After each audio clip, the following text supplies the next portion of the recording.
AP Econ class. Hey, this is Mr. Garcia with our last video for Chapter 11. In our last video, in the previous video, we looked at a recessionary gap and how we can have demand pull inflation when the demand curve increases to get us to equilibrium, or when the supply curve increases to get us out of a recessionary gap, and we saw the consequences of both of those. In this video, we're going to discuss an inflationary gap, and you can see that this is different from our last video in that we have a level of output that is actually above equilibrium. Some of you might be saying, well, that's just great. Why don't we just turn off the video right now and not discuss what's happening? But this is a problem. We are producing more than our economy can actually produce. This is, when we go back to our PPC, this is an impossibility point. And by impossible, I guess I mean in quote-unquote impossible. We can produce outside of it for a short amount of time, but we are going to see increasing costs here. Think about it this way. If you're operating out here and you're a firm, that means you're paying quite high wages. That means you're moving workers away from their most efficient use to a less efficient use, like paying somebody more to run a cheese manufacturing machine rather than clean it. You're overworking the machine, the capital depreciates, you're going to see increasing costs. Now, in an inflationary gap, there's a couple things you could do. The first thing is that politicians are never going to do this, but they could, in theory, decrease government spending or increase income taxes on people. You could decrease demand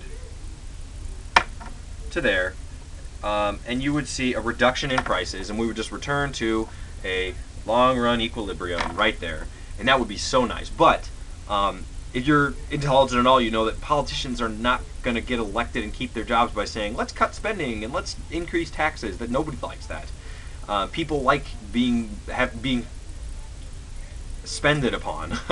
They like having more money for their disposition.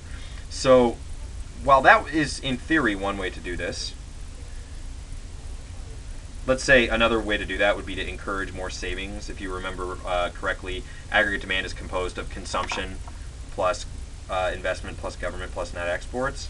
If you somehow were able to increase the amount that people were saving, then that would cause them to consume less. So that's one way to do this.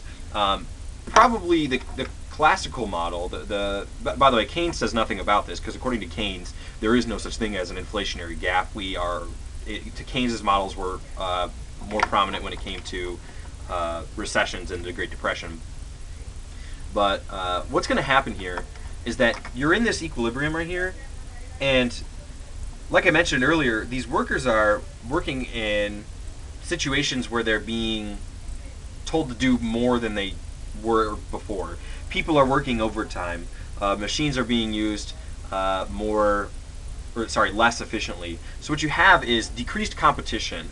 Remember, this is full employment, and this is beyond full employment. This means that people are working that weren't working before. So this is decreased competition. There's like no extra people wanting to work for lower wages. There's actually more people working than there should be. So there's less competition.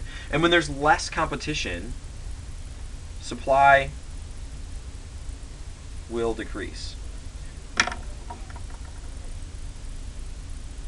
If we do nothing, just like before, if we do nothing, supply will decrease. This is an increase in input costs, right? You're paying people too much here, and there's no competition, so workers will negotiate for higher wages, and then that will cause otherwise they'll quit, and there's no competition, there's no alternative for firms. So supply will have to shift to the left, or will have to decrease. And so what you'll end up having here is a higher price level and decreased output. Now we're at the equilibrium, which is good, but this brings us to an interesting point. When you have a decrease in supply, especially due to like a shock, this is called stagflation. Stagflation is terrible. It's worse than inflation. You see here, price has gone up due to cost push inflation. That's what this is called. Cost. The cost has pushed inflation up. It's caused supply to decrease. But you have stagflation, which is even worse. Stagflation is when you have a decrease in output and an increase in price. This was especially prevalent in the 1970s due to oil shocks, due to OPEC. If you don't know anything about that, go look it up on Wikipedia. This is the end of Chapter 11. Next videos are going to be all about the Phillips curve.